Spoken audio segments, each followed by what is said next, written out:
감사합니다. 오늘 간사님도 말씀하셨지만 우리 똑같은 본문이기 때문에 또 오늘 본문뿐만 아니라 우리 사도행전에서 성경에서 말씀해 주고 있는 것은 사람들은 예수님을 죽였고 그 예수님을 무덤에 가두었다. 그렇지만 하나님은 사람들이 죽이고 무덤에 가둔 그 예수님을 하나님은 살리셨도다. 하나님은 살리셨도다 라고 하는 것이에요. 여러분, 하나님은 예수 그리스도를 죽음에서 살리셨어요. 예수 그리스도 이외에 누구 어떤 구약 성경에 하나님이 살리셨다라고 하는 그런 자가 있었나요? 예수 그리스도 이외에 그 어느 누구도 하나님이 죽음에서 저를 부활시키셨다라고 하는 자는 아무도 없어요. 그러면 하나님께서는 왜 예수 그리스도만 죽음에서 살리셨습니까? 부활시키셨습니까? 하나님 언페어 하십니다. 하나님, 왜 하나님의 아들이라고 예수님만 하나님께서 살리시는 것이죠? 라고 질문하실 분 계세요? 왜 하나님께서는 예수님만 사망에서 건지셨습니까? 부활케 하셨습니까? 그것은 예수님은 생명이시라 죽으실 수 없는 분이심과 아울러 예수님은 이 땅에 우리와 같은 인성을 가지고 사는 동안에도 죄를 짓지 않으셨어요. 죄가 없으셨습니다. 우리 아담도 하나님께서 죄가 없는 상태로 창조하셨지만 그는 그 자유의지를 가지고 죄를 지었지만 우리 예수님은 죄 없으신 그러한 하나님의 아들이심과 아울러 이 땅에 계셨을 때 그 많은 고난과 십자가 고난을 당하면서도 하나님의 그 모든 율법이 다 이루어지도록 죽기까지 십자가에서까지 복종하셨다. 우리 예수님은 죄가 없으시사 인성을 가지고도 죄를 짓지 아니하셨기 때문에 하나님은 공정하신 분이세요. 공의로우신 분이세요. 아무나 그냥 죄가인데도 불구하고 나는 너가 마음에 드니까 너를 살려주겠다라고 하는 그런 하나님이 아니었어요. 하나님은 공의로우신데 우리 예수님은 생명 그 자체의 힘과 뿐만 아니라 이 세상에 오셔서 모든 율법을 다 순종으로 완성하시고 우리 주님은 죄를 짓지 아니하시사 하나님께서 우리 예수 그리스도를 사망에서 건지셨도다 라고 하는 것입니다. 그래서 오늘 본문의 말씀 아니지만 24절에 보게 되면은 하나님께서 사망의 고통을 풀어 살리셨으니 이는 그가 사망에 매여 있을 수 없었음이니라. 사망은 죄로 말미암아 사람들에게 왕노릇하는 것이에요. 저와 여러분들이 죄 가운데 태어나서 죄를 짓기 때문에 사망이 왕노릇해가지고 그 사망 앞에선 죄를 지은 사람은 어떻게 할 수가 없어요. 저가 왕노릇하는 것 앞에. 그렇지만 예수 그리스도께서는 죄를 짓지 아니하셨다. 하나님의 아들로서 죄를 짓지 아니하셨다. 그는 생명 그 자체이니까 사망이 그를 거둘 수는 없어요. 물론 예수님께서 우리에게 죄를 지셨기 때문에 사망의 고통을 당하셨고 실제로 육신적인 죽음을 당하셨어요. 그렇지만 그는 죄가 없으시사 사망에 계속 매여 있을 수가 없으시니까 하나님께서 그를 건져주셨도다 라고 하는 것입니다. 오늘 본문의 말씀이 이것을 말씀해 주고 있죠. 여러분, 구약의 다윗이 아무리 하나님의 마음에 합한 자라 할지라도 다윗도 하나님 앞에서 부활치 못했어요. 시편 16편에 보게 되면은 다윗은 어려운 문제에 봉착해가지고 하나님 앞에 막 기도합니다. 하나님 도와주시옵소서. 이 위험한 상황 가운데 나를 건져주시옵소서. 그렇게 해주실 줄 믿습니다. 저 원수들이 나를 죽이려고 하고 있습니다. 그렇지만 저는 하나님이 저를 살려주실 줄 믿습니다. 위험 가운데 보호해 주실 것을 믿고 제가 혹여 죽는다 할지라도 하나님께서 나를 썩지 않게 하실 것이고 나를 살려주실 줄 믿습니다 라고 하는 것을 시편 16편에 이렇게 기록하고 있는데 오늘 본문에 그 말씀을 인용하고 있죠. 27절에 보게 되면은 하나님은 내 영혼을 음부에 버리시지 아니할 것이며 이 주의 거룩한 자로 썩음을 당치 않게 하실 것입니다 라고 이렇게 고백하는 그러한 말씀이 나온다라고 하는 것입니다. 그렇지만 다윗은 물론 하나님께서 보호해 주셨어요. 그 위험한 상황 가운데 건져주셨어요. 그렇지만 다윗도 죄 가운데 태어나서 죄를 지었기 때문에 그도 사망의 왕노릇 가운데 그만 죽어서 부활하지 못했습니다. 그는 썩었습니다. 무덤에 들어가서 썩고 말았습니다. 그래서 오늘 이 29 9절에도 보게 되면 형제들아 내가 조상 다윗에게 담대히 말할 수 있느니 다윗이 죽어 장사되어 그 묘가 오늘까지 우리 중에 있도다 라고 하는 거예요. 다윗이라 할지라도 하나님의 마음에 합한 자라 할지라도 하나님께서는 다윗을 부활시키지 않으셨어요. 왜? 죄 때문에. 죄 때문에. 그러면은 우리 아까도 우리 간사님께서 여러 차례 강조하셔 아주 말씀을 잘 하시던데 우리 하나님께서 인도르스 하셨다. 그가 주요 그리스도인 것을 그를 다시 살리심으로 말미암아 그가 하나님의 아들이신 것을 그는 우리 하나님께서는 공포하셨다. 만인하게 선포하셨다. 인도르스 하셨다라고 이렇게 이 말씀을 하셨었는데 맞아요.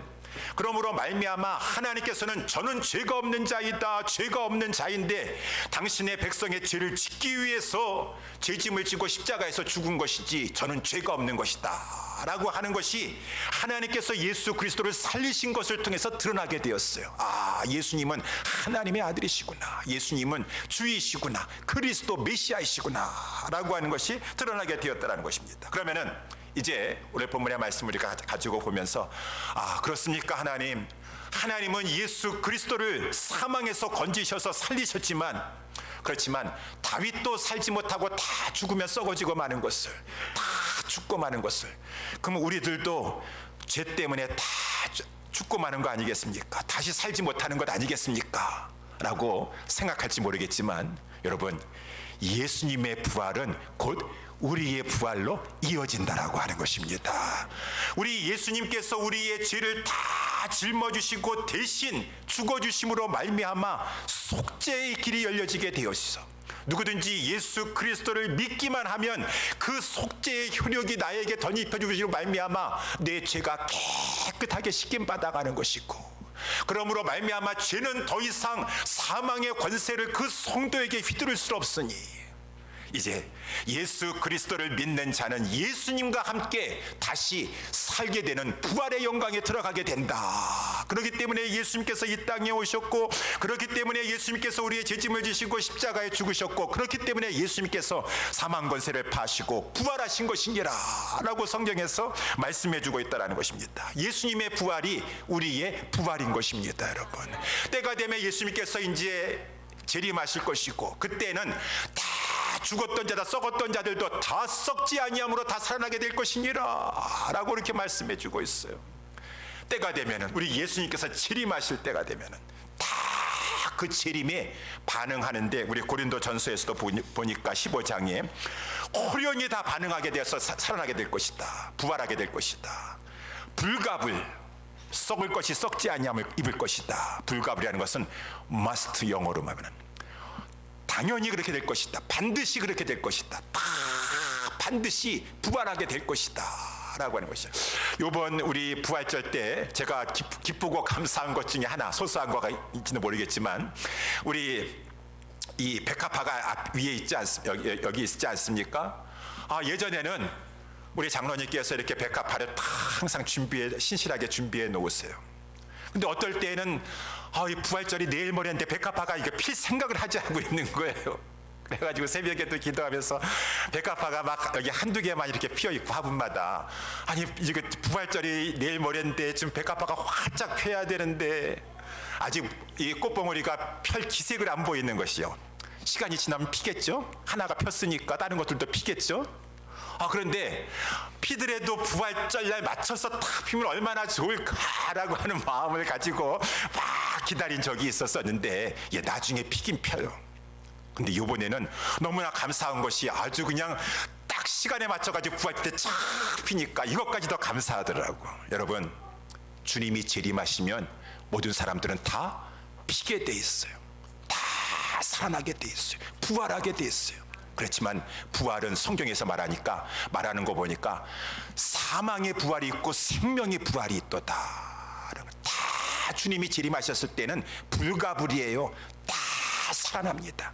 다 일어나게 돼 썩을 것이 썩지 아니함이 있고 다 일어나게 돼 있습니다. 그렇지만 예수 안에 죽지 못하고 예수 밖에 죽은 그러한 자들은 사망의 부활로 나가지고 저는 저 예수 밖에, 천국 밖에 캄캄하고 어두운 곳에 들어가서 불과 유황 가운데 고난을 당하게 되는데, 그 고난은 세세토록 그 연기가 끊어지지 않냐고 계속 올라가는 것 가운데 그 고난 속에서 쉼을 받지 못할 것이니라. 성경에서 분명히 요한계시록에서 말씀해주고 있어요. 그렇지만 예수 안에 죽은 자들, 예수 안에 그러한 자들은, 잠자는 자들이 다 나중에 반응해서 필 때가 있어요. 살아날 때가 있어요. 그러한 자들은 아무리 육신이 썩었다 할지라도 다시 살아나게 되고 부활체를 가지고 살아나게 되는데, 그 몸은 얼마나 영광스러운 몸인가. 우리와 같이 점점 썩을 몸이 아니라 썩지 아니할 몸으로, 이렇게 약한 몸이 아니라 강한 몸으로, 육의 몸이 아니라 영광스러운 몸으로, 신령한 몸으로 다 같이 살아나서 이제 하나님께서 새하늘과 새 땅을 펼치시는데, 아니 오늘도 보니까 왜 이렇게 자연이 아름다운 것이에요. 봄이 되니까 막 개나리가 확 벨레오로드 쪽에 막 노랗게 피고, 막 진달래, 개나리 너무너무 아름다운 것이에요. 그런데 여러분, 이 땅의 것도 이렇게 아름다운데 새하늘과 새 땅, 이 땅에 우리가 인간이 죄를 저짐으로 말미암아 저 저주받은 것들도 이렇게 아름다운데, 새하늘과 새 땅에서 그 천지 만물을 새롭게 되어서 얼마나 아름다운가. 그 새하늘과 새 땅에 보니까 우리 하나님과 어린 양의 보좌가 있고, 그 가운데 지금 생명수 강이 흐르는데, 강 주변에는 이 생명나무의 과실이 있는데 달마다 12과실의 풍성한 과실을 맺히고, 그 잎사귀는 만국을 소성케 할 만큼 참으로 푸르고 그 싱싱한 잎사귀에, 그 하나님의 백성들은 이 신령한 몸으로 죽지 아니하고 썩지 아니하고 아프지 아니한 그러한 몸을 가지고 영원토록 하나님 앞에서 영생을 누리고 영광을 누리게 될 것이니라. 누가 그렇게 누린다고요? 생명의 부활로 그렇게 살아나게 된다고요?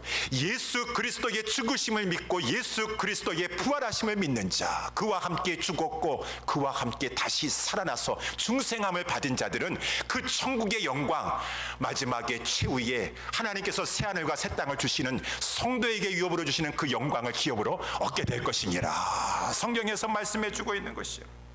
그러면은 이 영광을 예수를 믿음으로 말미암아 지금 약속받고 살아가고 있는 성도들은 이 땅에서 어떻게 살아가야 될 것인가? 오늘 본문에서 말씀해 주고 있죠. 부활의 증인이 되라. 여러분, 정말 좋은 것을 맛보고 안 사람은 그것을 간직하기가 힘들어요. 나의 사랑하는 자에게 전하고 싶어요. 그것이 풍성하다면은 많은 사람에게 알리고 싶어요. 예수를 만난 사람은 사마리아 여인과 같이 창피하고 남의 이목에 두려워가지고 난 12시 아무도 더워가지고 나오지 아니하는 때 가가지고 우물에서 물 길었던 그 여인이라 할지라도, 정말 예수 메시아이신 그분을 만난 그 사마리아 여인은 더 이상 감출 수가 없어서 온 동네에 들어가서 내가 예수 그리스도를 만났다라고 고백하는 것처럼, 정말 좋은 것을 알고 좋은 것을 만난 사람은 증거하지 않을 수가 없다라고 하는 것입니다. 여러분, 예수님이 정말 나를 위해서 죽으셨고 내가 속죄함을 받았고 예수님이 부활하심으로 날 말미암아 내가 부활의 영광에 믿음으로 말미암아 참여하게 되었다라고 하는 사실을 믿고 아는 사람은 이 사실을 가만히 나만 가지고 있을 수가 없어요. 그래서 이 부활을 정말 믿는 사람은 부활의 증인이 되지 않을 수가 없는 것이다. 부활의 증인이 되어야 된다는 것이 아니에요. 억지로 되어야 된다는 것이 아니라 정말 예수를 만난 사람은 가서 이 예수를 증거하지 않을 수가 없는 것이고, 부활을 확실히 믿는 사람은, 여러분, 부활이 있습니다. 사망의 부활이 있고 생명의 부활이 있는데 예수 믿다가 예수 안에 죽어야지 생명의 부활로 살아나게 되는 것입니다. 죽어도 영혼은 천국에 가는 것이고 우리의 이 썩을 몸도 다시 썩지 아니하고 살아나서 영원토록 새하늘과 새 땅에 들어가는 것은 예수, 우리를 위해서 죽으시고 부활하신 예수님을 믿어야 되는 것입니다 라고 하면서 이 부활하신 예수님을 증거하지 않을 수가 없으니, 사도행전에 보게 되면은 제자들은 예수의 부활을 증거하는 것이에요. 그래서 우리 1장 22절에도 보게 되면은 가룟 유다를 대신해 가지고 이 한 명의 제자를, 사도를 보고를 할 때에도 1장 22절에 항상 우리와 다니던 사람 중에 하나를 세워 우리로 더불어 예수의 부활을 증거할 사람이 되어야 하겠노라. 우리는 예수의 부활을 증거하는 자가 되는다. 3장 우리 15절에도 보게 되면은 생명의 주를 죽였도다. 그러나 하나님이 죽은 자 가운데서 살리셨으니 우리가 이 일의 증인이로다. 우리는 증인이 계속 사도행전 쭉 읽어보시면은 부활의 증인이라는 것은 그 말 속에는 예수님께서 우리를 죽으셨다가 살아나셨다라고 하는 십자가와 부활의 증인이라고 하는 것이죠. 예수님의 증인, 부활의 증인, 우리 주님이 우리를 위해서 죽으셨다가 속죄를 완성하시고 우리에게 이 부활의 생명을 주시고자 하시는 구원자가 되신다라고 하는 증인이 되지 않을 수가 없다라고 하는 것입니다. 사랑하는 성도 여러분들이요, 그래서 우리는 증인이 되길 원하네요. 그래서 하나님께서, 우리 예수님께서 특별히 우리에게 증인 사명을 잘 감당하라고 오늘 본문에도 말씀해 보니까 우리 예수님께서 부활 승천하신 다음에 증인의 사명을 잘 감당하라고 성령을 주셨도다. 성령을 주셨도다. 우리 말씀을 같이 보도록 할까요? 그래서 이 32절 33절에 보게 되면은 이 예수를 하나님이 살리신지라 우리가 다 이의 증인이로다. 이 증인의 사명을 감당하라고 하나님께서 성령을 주셨으니 하나님이 오른손으로 예수를 높이심에 우리 예수님께서는 성령 주시겠다고 약속하셨습니다. 약속하신 성령을 아버지께 받아서 너희 보고 듣는 이것을 지금 부어주셨느니라 라고 하는 것이요, 성령까지 주시면서 사도행전 1장 8절 오직 성령이 너희에게 임하시면 너희가 권능을 받고 예루살렘과 온 유대와 사마리아와 땅끝까지 이르러 내 증인이 되어야 된다가 아니라 될 것이다. 되리라. 정말 예수를 만난 사람은, 정말 예수 부활을 믿는 사람은 증인의 삶을 살게 되리라. 내 증인이 되리라 라고 하는 것이죠. 그래서 우리 모두는 우리가 부활의 영광에 들어갈 것을 믿고 소망 가운데 기뻐하면서도 우리의 사명은 부활의 증인이 되는 것이요, 예수님 우리를 위해서 죽으셨고 예수님 부활하셨습니다. 여러분들도 나와 같이 부활의 소망과 기쁨을 누립시다. 예수 믿읍시다. 부활의 증인이 되는 것이요. 근데 이 사도행전에도 보게 되면은 부활의 증인이 되려고 하는데 이것을 막는 세력들이 있어요. 이 악한 사탄 마귀 원수의 세력들인데, 이 사내들인 공의인이라든가 바리새인 서기관들 막 이 권력자들을 통해서 어쩌든지 간에 제자들이 예수 증인이 되지 못하도록 저들을 막 핍박하고 막 방해한다라고 하는 것입니다. 그렇지 않더라도 사도들은 변했어요. 성령이 주시는 것은 담대함이고, 특별히 우리 예수 그리스도는 살아계신 주님이십니다. 나의 참된 소망이십니다 라고 하면서 오늘 본문에 36절 마지막 절, 35절 36절에 보게 되면은 내가 내 원수로 내 발등상 되게 하기까지 너는 내 우편에 앉았으라 하셨도다. 시편 110편에 보게 되면은 우리 하나님께서 예수 그리스도를 부활 또 승천시키신 다음에 하나님 보좌 우편에 앉히시고 우리 예수님 하늘과 땅의 모든 권세를 가지고 지금 다스리시고 계십니다. 이 예수님은 이 만물의 온 우주의 왕이 되십니다. 주가 되십니다. 우리 예수 그리스도는 구원자이시오 그리스도 메시아가 되십니다. 36절 그런즉 이스라엘 온 집이 정령이 알라. 너희가 십자가에 못 박은 이 예수를 하나님이 지극히 높이사 주와 만유의 주제자이십니다. 주와 그리스도가 되게 하셨느니라 라고 했으니, 원수 마귀가 부활 복음 증거하지 말라, 이 세상이 막 우리를 위협하고 협박한다 할지라도 우리는 그러한 상황 담대하여서 부활하신 주님, 살아계신 주님, 하나님 보좌 우편에서 모든 것을 다스리시고 통치하시는 주님이 나의 살아계신 주님이십니다. 걱정 근심 하나도 없습니다. 저들은 나를 방해하고 회방하고 핍박하고 있지만 위협한다 할지라도 걱정 근심 하나도 없습니다. 하나님 담대하게 나가서 주의 복음을 증거할 것입니다. 사도행전 보세요. 그러니까 도대체 어떻게 된 것이냐, 베드로와 요한이 완전히 변했다. 저들이 겁쟁이요 비겁한 자들이었었는데 어떻게 저들이 저렇게 담대하게 저랬었느냐.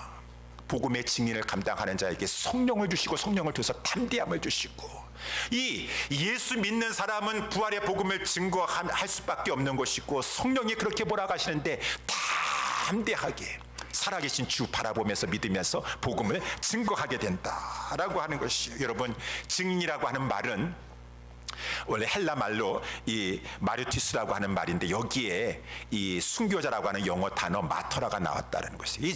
그러니까 이 증인이라고 하는 말 속에는 내가 예수 증거하다가 죽겠다라고 하는 순교를 각오하고 증거한다라고 하는 것이에요.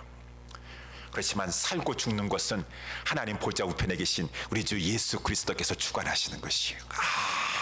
아무리 베드로 죽이려고 한다 할지라도 천사를 통해서라도 보호해 주시고 살려주세요. 물론 때가 되면 야고보 사도는 하나님께서 먼저 순교시켜서 데려갔을지 모르겠지만 모든 것은 주님이 다 주관하세요. 그러니 이 땅에 있는 당신의 교회 성도들은 이 두려움에 빠지지 말고 살고 죽는 것은 주님에 있고 우리는 다만 이 주님을 만났고 부활의 기쁜 소식을 가지고 있으니 담대하게 증거하겠노라. 나아가면은 오늘 본문 이 35절을 시편 110편에서 인용했다고 하지 않습니까? 우리 주님께서 하나님 보좌 우편에 계시면서 새 힘을 공급해 주세요. 새 힘을, 주의 복음을 위해서 복음을 증거하는 자들에게 새 힘을 주시니 흰 옷을 입고 즐거이 헌신하고 있는 그 성도들이 새벽 이슬과 같은 청년들과 같도다. 하나님께서 날마다 새벽 이슬과 같은 그 힘을 공급해 주시니까 저들이 즐거이 헌신하면서 영적인 싸움을 담대하게 쌓아나간다. 그래서 사도행전에 보게 되면은 이 베드로나 요한이나 이 오늘 본문에 우리 사도 또 바울이나 막 아무리 핍박을 한다 할지라도 새벽 이슬과 같은 청년이 되어가지고 복음운동, 교회운동, 하나님 나라 운동 펼쳐나갔다라고 하는 것입니다. 사랑하는 우리 예수사랑교회 성도 여러분들이요, 우리가 이러한 부활의 증인이 돼야 되지 않겠습니까? 당연히 예수 죽음 내 죽음, 예수 부활 내 부활, 예수 승천 내 승천, 예수 천국 내 천국입니다 라고 하는 것을 믿는 사람은 담대하게 성령의 충만함을 받아서 주의 복음을 증거하는 증인의 삶을 살게 되는 것입니다. 우리 예수사랑교회 성도 여러분들이요, 다 일어나셔서 정말 최후의 승리, 그 사탄막이 발등상되고 우리는 새하늘과 새 땅에 들어가서 영원토록 이제 영생을 누릴 것인데, 이것을 믿는 성도들은 담대함을 가지고 소망 중에 기뻐하면서 어떠한 상황 가운데서도 살아계신 주 나의 참된 소망, 걱정 의심 전혀 없습니다. 그리고 나는 페이스 투마로 할 것입니다. 내 앞에 어떤 것이 있다 할지라도 담대하게 복음을 증거할 것입니다 라고 하면서 영적인 선한 싸움을 싸워 나아가는, 승리하는 우리의 주의 증인의 백성들 다 될 수 있게 되기를 예수님의 이름으로 축원합니다. 기도하겠습니다.